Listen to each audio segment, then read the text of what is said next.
episode 188 of the CraftHouseMagic podcast. My name's Ellie and I'm coming to you from Norwich in Norfolk in the UK, and today is the 28th of October. So welcome everybody. I hope you've all had a lovely crafty week since the last time I've spoken to you, and I'm here to share all the things that I've been making in the last 7 days.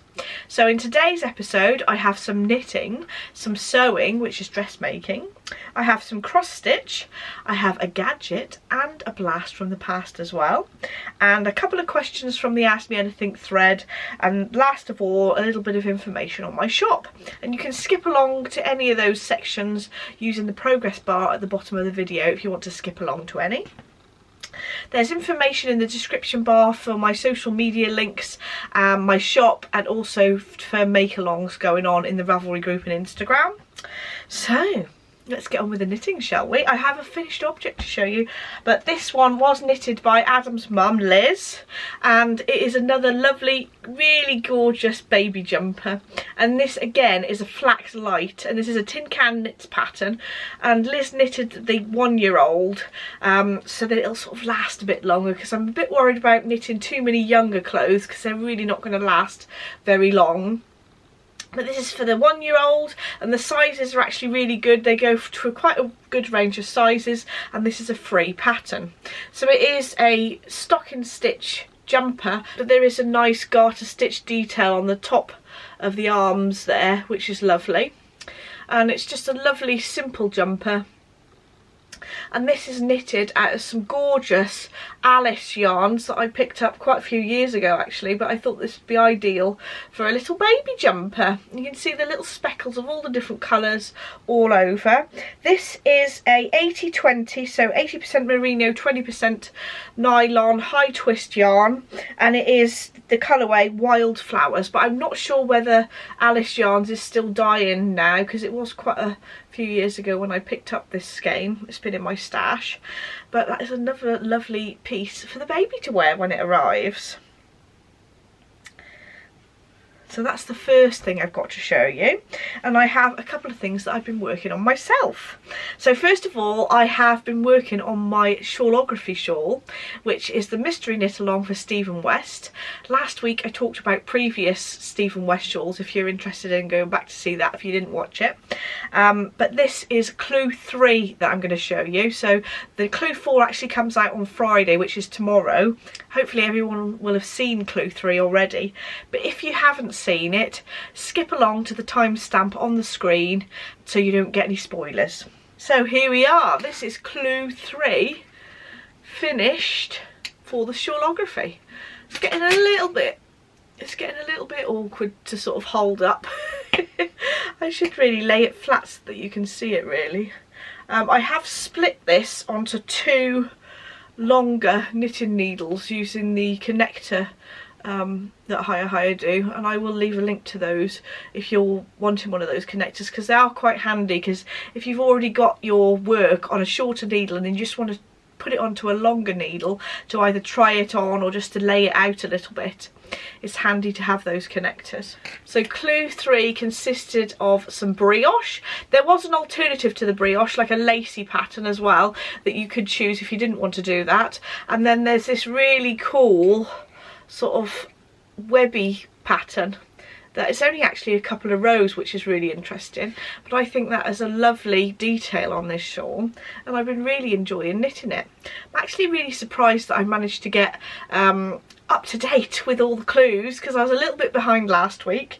I think I showed you I'd done one of the side sections, which was the last section for clue 2, but I hadn't completed both of them, but I have done those now obviously because I've gone on to clue 3.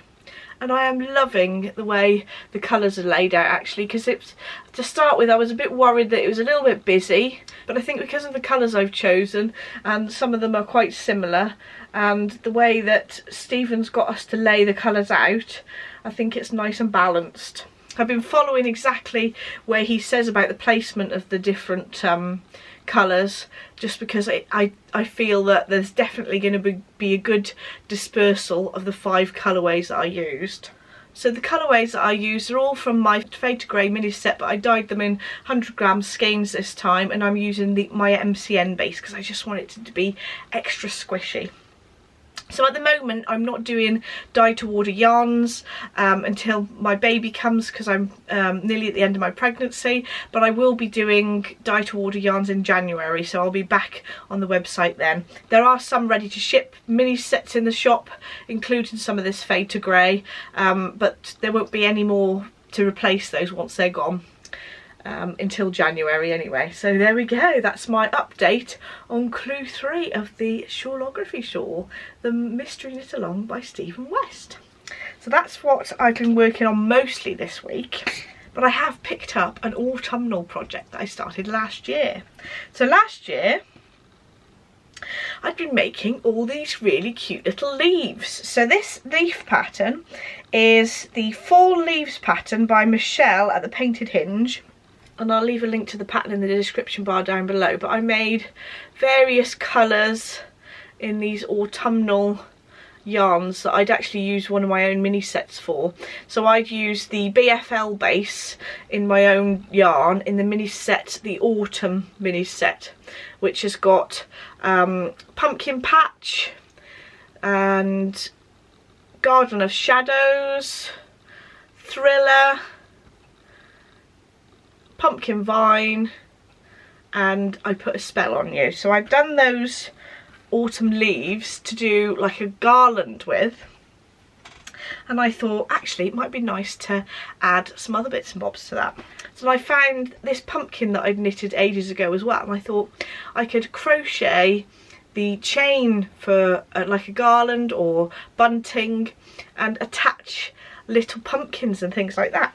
So I'm going to include the pumpkin, and I'm going to make a couple more of these. So this is the little acorn that I've made this week, and it is the pattern Acorn by Kim Hamlin, and I'll put a link to it in the description bar down below. But I did do it out of some different yarns, so I've used 4-ply yarn and a 2.75mm needle to make this, and the pattern actually says to use worsted weight with obviously a larger needle. But I wanted a smaller one to sort of go on my little bunting or garland. So I used some 4-ply yarn in like a golden colour for the actual acorn. And then for the cup I used some purpley brown, because that's the darkest, sort of closest colour I'd got to dark brown in my stash. And I actually remember what the yarns are. So this is a little yellow uke in Always Believe in colourway that I knitted a pair of socks with a couple of years ago, and this bottom one here is from Giddy Yarns, and it's a beautiful mini skein from her, I think it's the Bronte mini set. If I'm incorrect I'll pop it on the screen just there, but I just thought that that was really cute to be able to make a little acorn as well. And I'm hoping to make a few more of these. I thought I could make some green ones, because when they're still growing they're nice and bright green, but they're just such a cute little size as well, being 4-ply this time. So I'm going to put all these things together on some bunting and hopefully be able to decorate the fireplace. Maybe get this done over the weekend in time for Halloween. But it's nice to have something that's like an autumnal decoration, not just for Halloween. So my next section is my sewing section, and I have a garment to show you that I've been working on. And it is my last of my Make 9 lists. So that's good for this year. I've ticked them all off, although I did make some changes. But I'm allowed to change things if I want to. So I'm going to ask Barbara to come over so she can show you what it looks like on her. Barbara? Thank you very much, Barbara. So this is my Lola coat, and this is a pattern by Sew Over It, and it is from the ebook, which is a collection of patterns, which is called the City Break ebook by Sew Over It. So you get, I think there's a shirt, the Molly t-shirt, and I think there's a skirt or jeans with it as well, the Maier jeans I think. But I wanted to make the Lola coat. Now I did originally plan on doing the longer version, but this is the shortest jacket version of the coat. And I picked up some really inexpensive loop back jersey from Rainbow Fabrics to try it out, just to make sure that I was happy with this, because it's a coat that says it requires quite a lot of fabric, and I thought, well, I'm going to get 4 meters of this loop back grey jersey and I can have it as a sort of coatigan.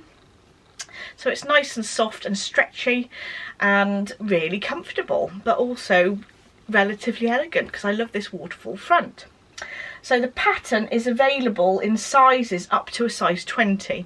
Now, then some of the newer Sew Over It patterns do go up to a higher size, which I think I'm sort of a size 22 in their size range. But I didn't grade up because it's quite an oversized garment, and also I was going to do it in the stretchier material. So that was fine. So I cut it out in the size 18 to 20, and I didn't make any modifications, only that I changed the length of the sleeve. I cut 2 inches off the length of it, but I actually only did that after I'd sort of made up the garment, and when I come to hem the sleeves they were massively long on me, and I've still, this length actually is still quite long on me.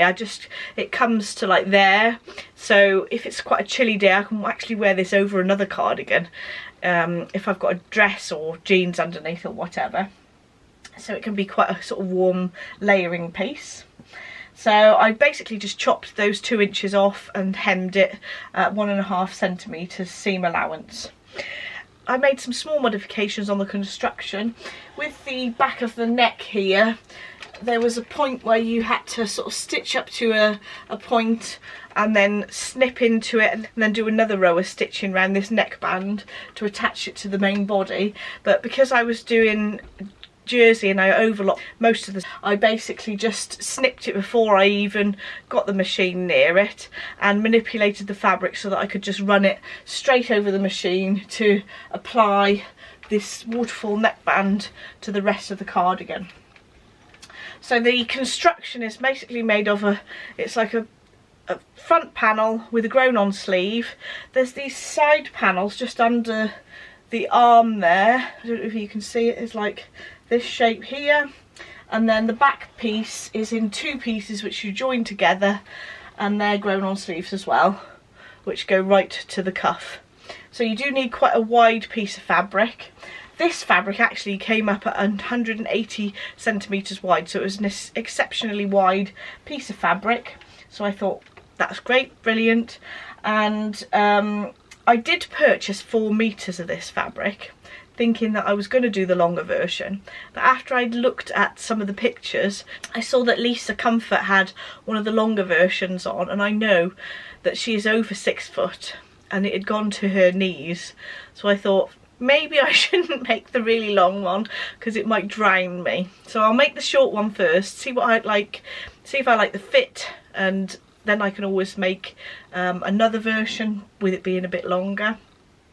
And I'm glad I made this length because it does seem quite sort of long as it is for a jacket, and I think that because I'm quite short I have to shorten the panels for the bottom section anyway. I think I might do that in the future, just make it not quite so long.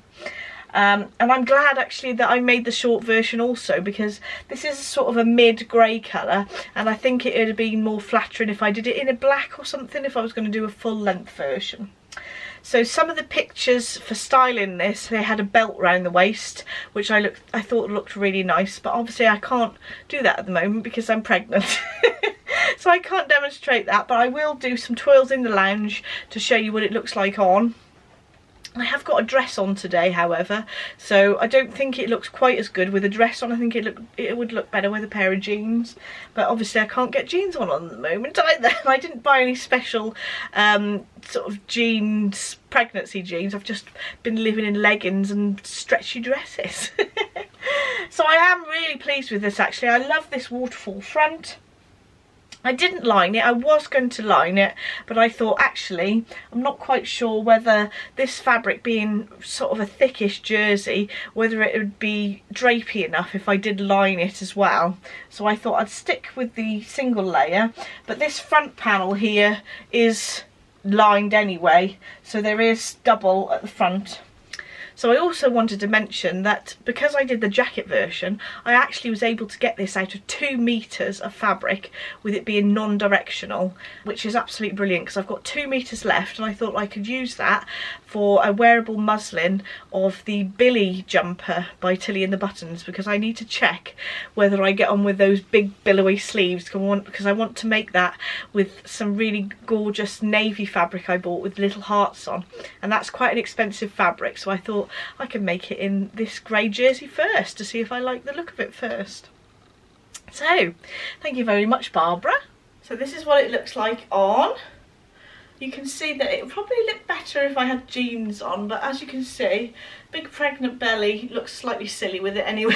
It comes past my bum at the back, even though it's a jacket, so that the long version would be a bit excessively long on me. I definitely think it'd look better with jeans really than a dress, but at the moment that's what I'm wearing. It's quite oversized, and like I said, I should have come up as a size 22 really, but the size, the biggest size range only goes up to a 20, so I cut the 18 to 22 size, and it is quite oversized.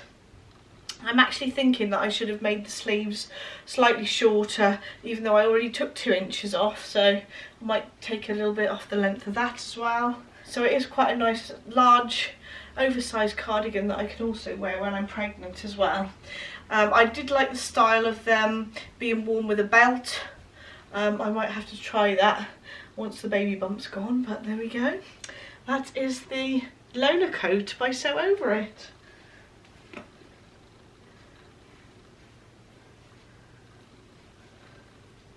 So my next section is my cross stitch section. So I've been doing 20 minutes a day on this, so I've finally been getting back to doing my craft 20 a day, like the make-along I'm doing, and I've been adding to this little scene with the house on the front. So there we are, we've got the cross stitch and what the pattern's supposed to look like next to each other, so you can sort of see where I am. I've actually done quite a large proportion of it.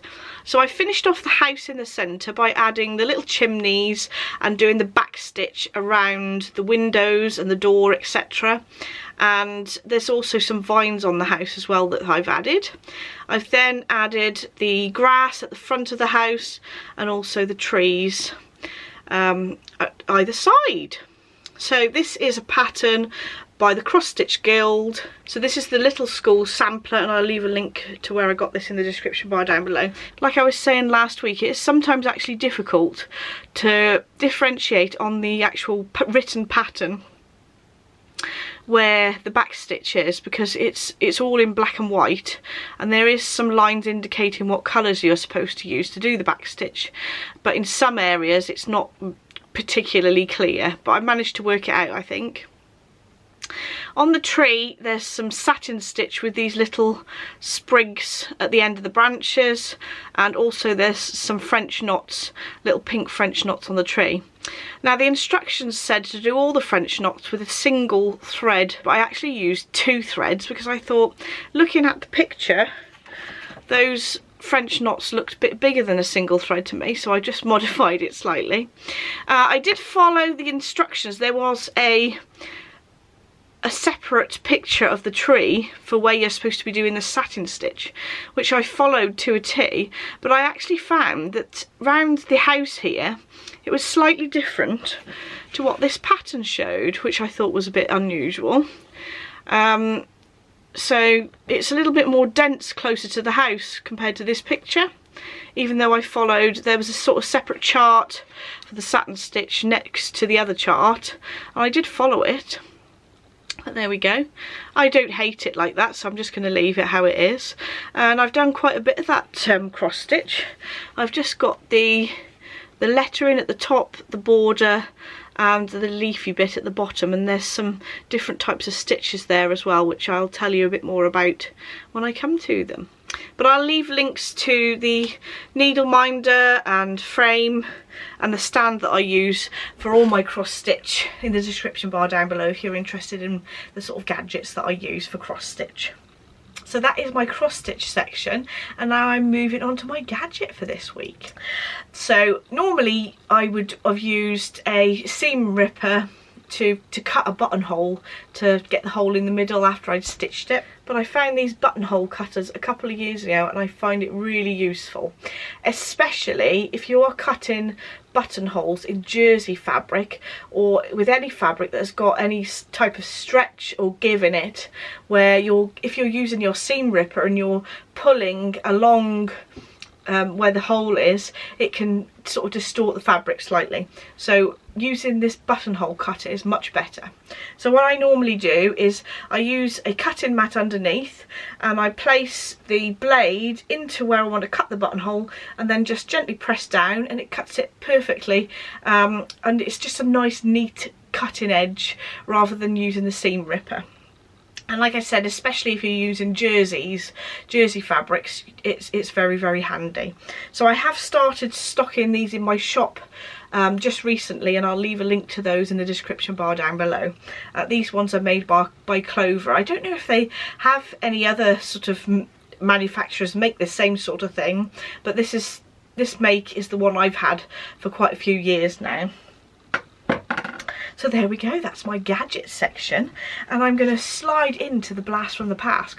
So I was reminded by this piece of embroidery by doing all the French knots on the tree on the cross stitch that I've been doing. So it reminded me of making this tree out of a kit that I got from Nikki Franklin.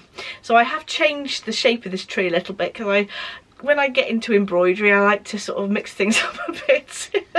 But this tree is basically made out of thousands of little tiny French knots. But they were so much fun to do, and I thought that I'd show you it all framed and finished. And this was from last year that I completed it. So the fabric and the threads and needle were all in a kit from Nikki Franklin, and there was also really good instructions of how to complete all the stitches as well. I did make it slightly more fluffy around the outside just because I liked it that way, and then I've just signed my initials and the year that I completed it underneath. So I did buy the frame separately, and if I can still find it, I did get this off Amazon. I will pop a link to the frame that I bought from Amazon as well. The one that Nikki had in the photo of a completed piece was a slightly more rustic frame, but this is the closest thing that I could sort of find. But I'm really pleased with that, and it's come out as a nice size for the tree, I think. And you can see the different shades of green in all those French knots. So I got a lot of practice of doing French knots in this piece. So my next section is Ask Me Anything. My first question is from Beverly, and she sent me an email. So if you haven't got Ravelry, you don't have to pop the question in the Ask Me Anything thread on the Ravelry group. You can always email me on crafthousemagik@gmail.com, and I'll pop that in the description bar down below so you can find my email easily. So the first question's from Beverly, and she was asking, do I have any tips on increasing the circumference of sock patterns?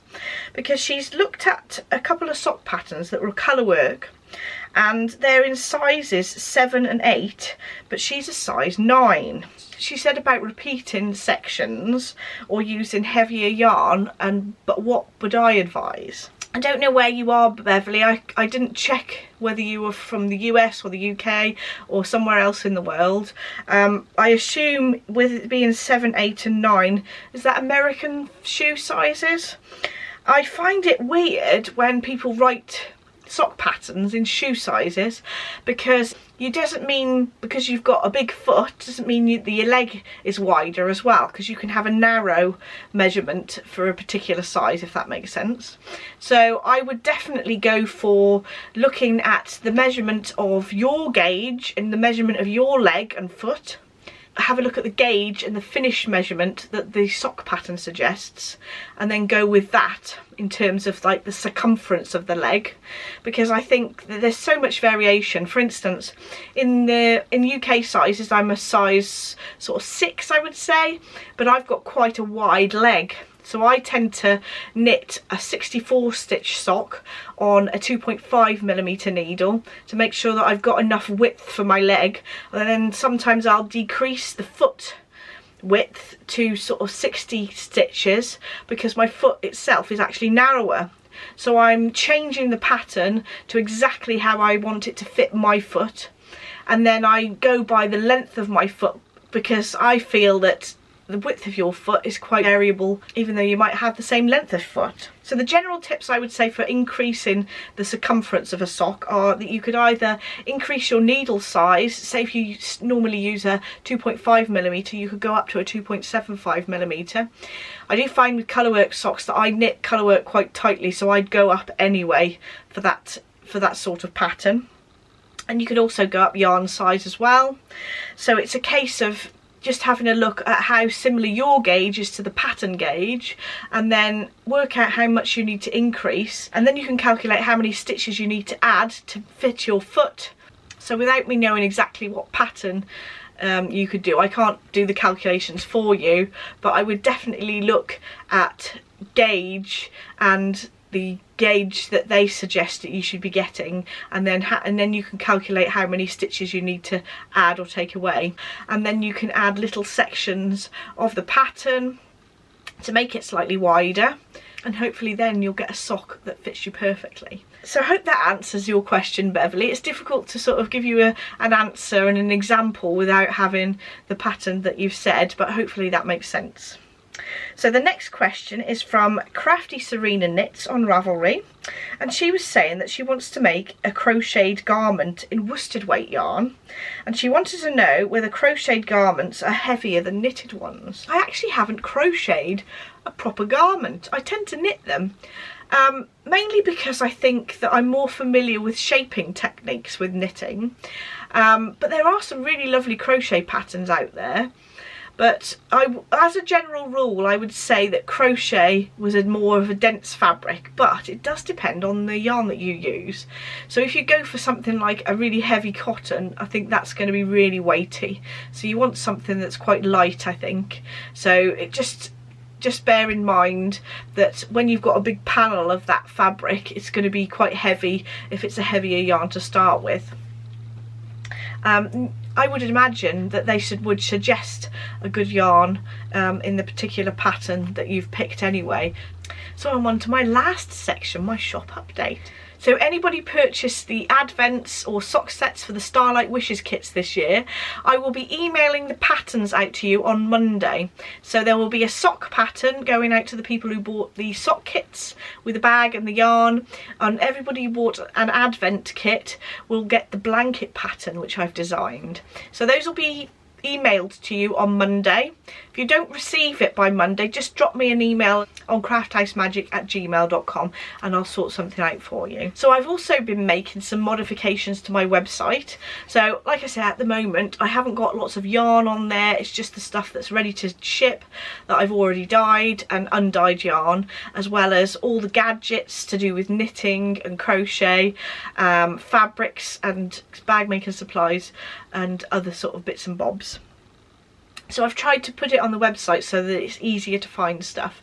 So before I had sort of 6 icons on the screen where you had your sort of needles and accessories and bits and bobs from sort of HiyaHiya and Clover, and then I'd got my yarn, and then things like my patterns, my knitting, crochet and sewing patterns in sort of separate boxes at the top, stitch markers and progress keepers.